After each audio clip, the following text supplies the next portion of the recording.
Hi, I'm Amy, a teacher from Wales. This is Alex, a doctor from Ukraine. We're full-time travelers and remote workers. This week, we take a day trip to Rome, Italy from Naples. We only had one day to explore, so we decided on a golf cart tour to see as much of the city as possible, followed by a tour of the Vatican and a final stop at the Trevi Fountain. Join us for this week's adventure, and if you like it, please subscribe so you don't miss next week.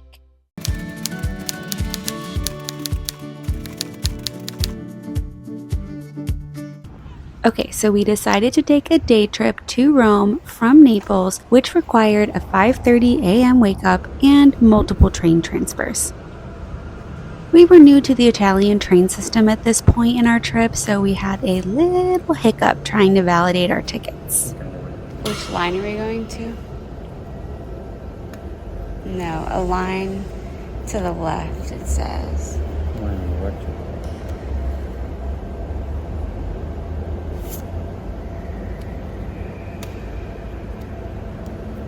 Oh, here. There's a QR thing at the bottom.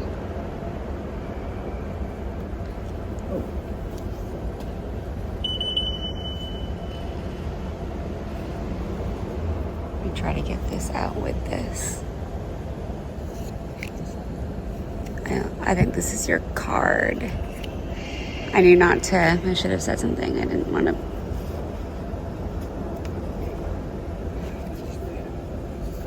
Yeah.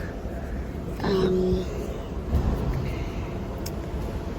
you have a credit card? Okay, so here's how you actually do it.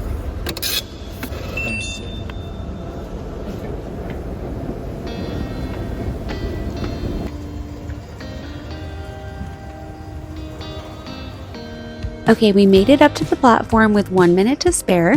We just love cutting it close.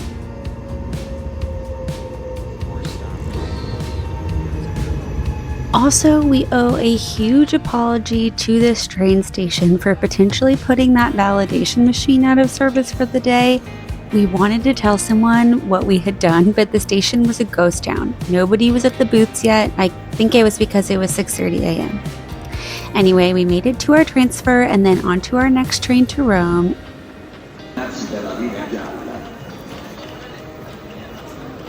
And we came out and walked to our first tour of the day, which met outside the Colosseum. Ah, how cool is that? Welcome to Rome. We have made it to our tour. We've made it to our golf cart tour. We're just waiting on another family to join us. We are parked right outside the Colosseum. Our first time seeing it. I'm sure we'll ride by it in our golf cart. It is a very hot day, so we decided a golf cart tour would be nice because we could see everything without having to walk around in the crowds and the heat. We were supposed to come to Rome on Wednesday. It is Monday. We were supposed to come Wednesday, but Wednesday it's going to be 100 degrees Fahrenheit, so 100% hot. We decided today would be a little bit better. It is, the high is 92 degrees Fahrenheit, so 8 degrees. You win some viewers. Yeah. But yeah, I will take some videos as we ride around on the golf cart and give as much commentary as I can. Bye. They have an armrest that Alex found and a little earpiece so that we can hear the driver. If you look right here, you can see the arena. Wow. See the arena? And then up the top you have the church. You see, that Colosseum is a church. We're going to stop for a moment so you can take a few pictures if you like. Okay? Take a photo. Andiamo. Yeah, I think we're good. One thing we liked was Rome had these drinking fountains with clean water that we could refill our bottles at.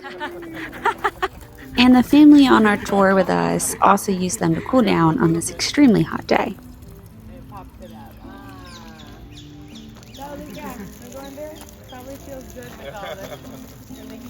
Our first stop off of the golf cart was at the Orange Gardens on Aventine Hill, or Aventine Hill. I'm not sure how you pronounce it. Do it. What's this over here? He said it.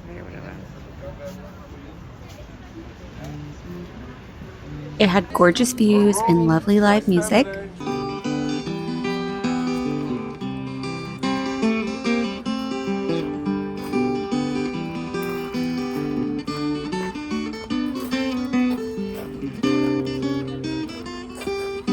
There were people out reading, drawing, having picnics, and seeking shade under the many trees. The second stop was the Aventine Keyhole. Our tour guide said that this usually has a huge line, but we were there so early that there luckily wasn't anyone else around. The grounds behind this door belong to the Knights of Malta, but when you look through this tiny keyhole, you actually have 3 countries in your line of sight: Malta, Italy, and the Vatican. This is because the estate has been granted extraterritorial status by Italy, which means it's Maltese soil. Sorry for the view from my camera, it's not the best, couldn't really get it to focus, but I assure you that it is worth the visit.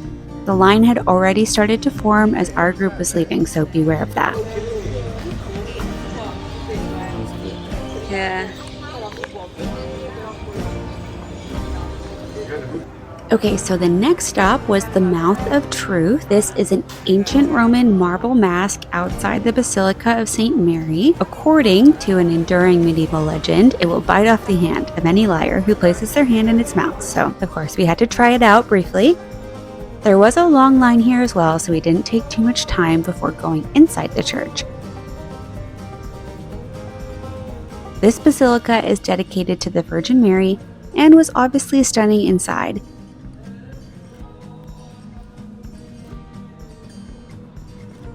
We had about 10 minutes here before moving on to the next stop. What was the building? Temple of Hercules. Yeah, we have the Temple of Porto. Porto was the god of olive oil and cheese, you know? Olive oil. We got off the golf cart and made our way up these stairs for a great view of the Roman Forum. This is a rectangular plaza surrounded by the ruins of several important ancient government buildings at the center of the city of Rome. So essentially, this used to be the center of day-to-day life in Rome. Public speeches, criminal trials, gladiator matches. As you'll notice, it's quite a bit lower than the rest of the city. You may have heard people say that Rome is lower than Rome, and this refers to the fact that a lot of ancient Rome is now actually located underground beneath the modern city. This is because over centuries, the ground level in Rome has risen due to the accumulation of debris from demolished buildings, natural sediment, and new construction built on top of older structures, effectively burying the older levels of the city. You'll see little pockets like these where they preserve the ancient ruins, which is incredible. From there, we walked over to the Capitoline Museums, which are a group of art and archaeological museums on top of Capitoline Hill.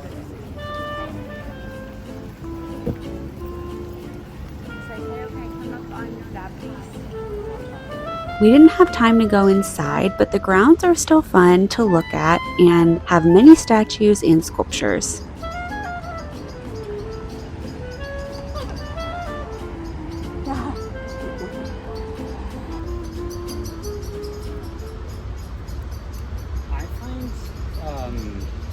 Sculptures to be the hardest form part. This whole building? Yes, not himself, but no. Yes, and everything. And then it covers what was there, and then they built on. But this like over like 400 Yeah, over years and years.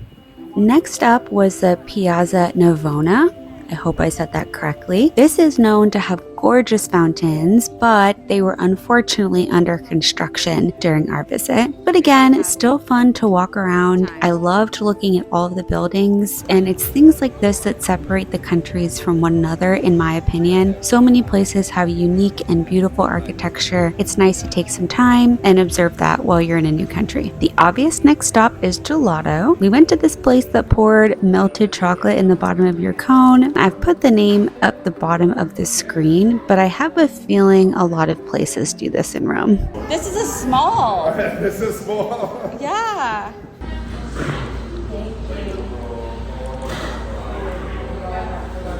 see this steam, or I don't even know what that would be called. That gelato was perfect on this hot day, and the tour had one final stop before heading back. I really love globes, actually. Did you? Yeah. And yet you didn't realize where Hawaii and Alaska were? You have to admit, it sounds the same. It does. Parthenon, Pantheon. Yeah. This is the Pantheon, Yeah. not the To be honest, Parthenon. say Pantheon, not Partheon. Parthenon. I got scared.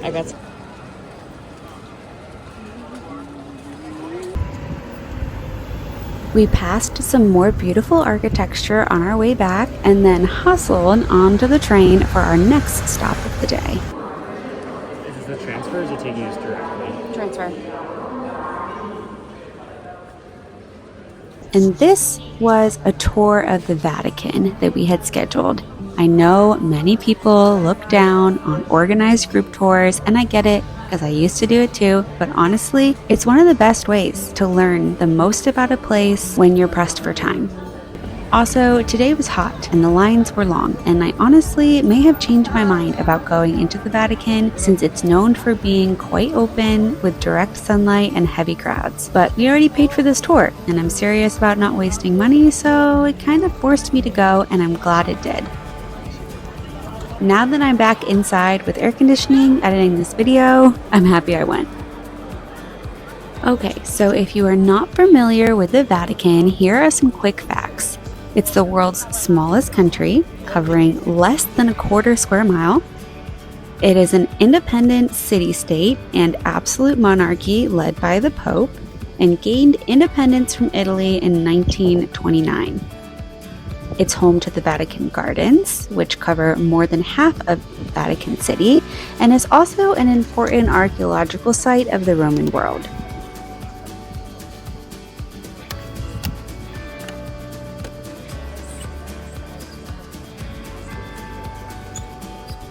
One thing I didn't realize until coming here was that people actually do live here. It has a population of about 800, made up of Vatican government officials, priests, nuns, guards, and others, but there is no permanent citizenship to this country. We did not need a passport to get inside, which was sad because I do love collecting passport stamps. While you can obviously see the grounds are beautiful, and it was great learning about the history, one of the fun facts that stuck with me was the Vatican has the highest crime rate of any country. This is not because it has more crimes than other countries, but because it has more crimes per capita. Most of these being carried out by pickpocketers and purse snatchers preying on tourists, so definitely watch out if you come here. If you're still watching, I just want to take a moment to say thank you while you watch some more footage of the Vatican. Whether you've seen all 52 of our videos or if this is your first one, we are just so appreciative that you're taking the time to watch, and we hope it's been helpful or fun in one way or another. These videos take a lot of effort to film, but even more to edit and post, so it means a lot that you're here, and we just want to say thank you. Feel free to subscribe if you haven't already, but also don't if you don't want to. That's okay too. We still hope you enjoy, and let's get back to the video.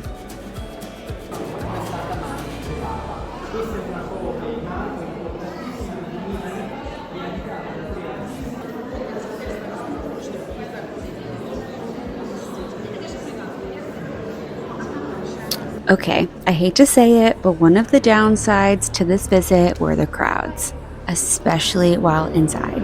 I'm not saying this to complain, and I know that it's a given when you're a tourist in a touristy area, but it is worth mentioning. Being ushered from room to room in shoulder-to-shoulder crowds when it's close to 100 degrees outside is not necessarily fun.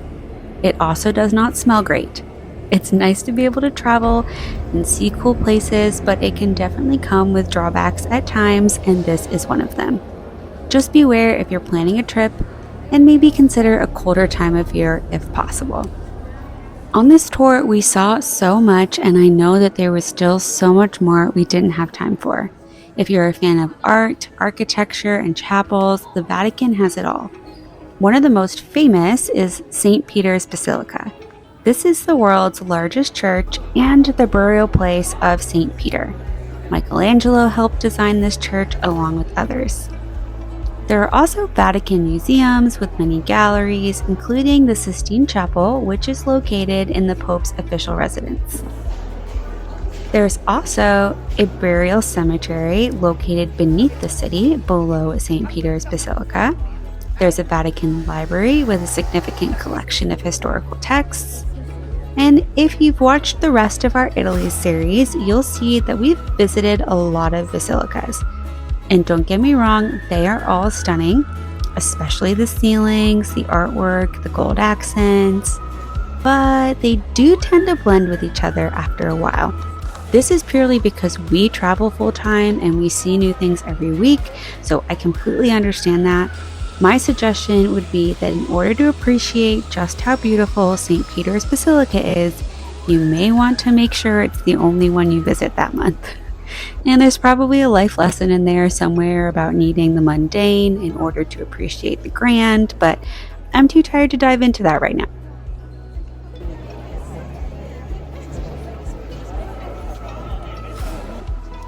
Moving on, the final stop is back out into the direct sunshine, into the square where the Pope will sometimes address the crowd, but that unfortunately did not happen today. Still a great view though. So we just finished the tour of the Vatican Museums and the Sistine Chapel, which was beautiful, but you are not allowed to take any photos or record, so I have to Google that one. And then also St. Peter's Basilica, which was amazing as well. It is the largest dome in the world. Learned that today too. Anyway, that was about a 3-ish hour tour. It's quite hot, so it took a lot out of us, but we really enjoyed it, had a lot of fun, and I learned a lot, which I appreciate doing that, especially because we only have this one day in Rome. So, if you didn't know, the Vatican is its own country, which is pretty crazy given how small it is. Anyway, we'll show you some videos of what we did whilst touring the Vatican, but right now we are waiting for a car to take us to the Trevi Fountain, because that was the kind of last big thing of Rome that we have not done yet. So we're going to do that and then have some food and get back to Napoli.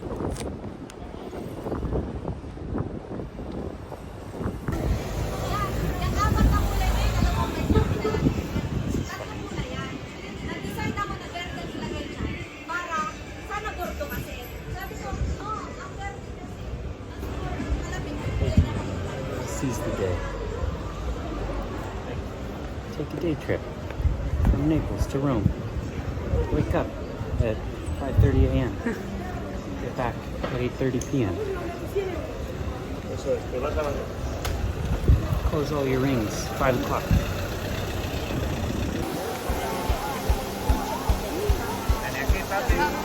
So appetizing.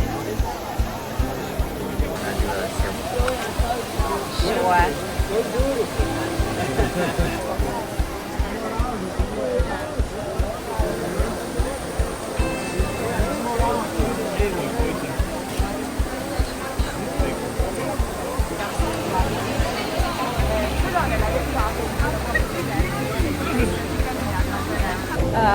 We came to the Trevi Fountain. It is very crowded, but Alex says not as crowded as he thinks it could be based on pictures he's seen. But it's pretty crowded and very hot. We were able to get pretty close, not like right up to the water. I mean, we could get up to the water if we wanted to, yeah, but there it is. Now we're going to McDonald's before our train. What do you want to buy? Look.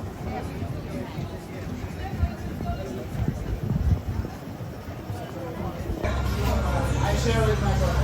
All right. Yeah, good stuff. Thank you.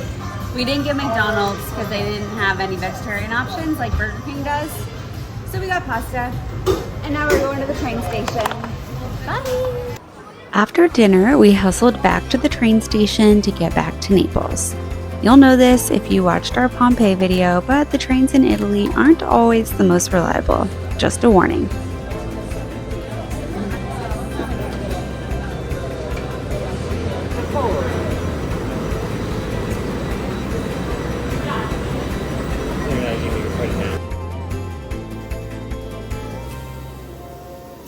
Anyway, Alex was hungry after our first transfer, so he got himself a pizza. Look how tired and disheveled he looks. But he said the pizza was great. 15 hours later, we are back home. It is 9:30 p.m. We are gonna shower and watch the Lizzie McGuire movie to end this day in Rome. So, see you next week.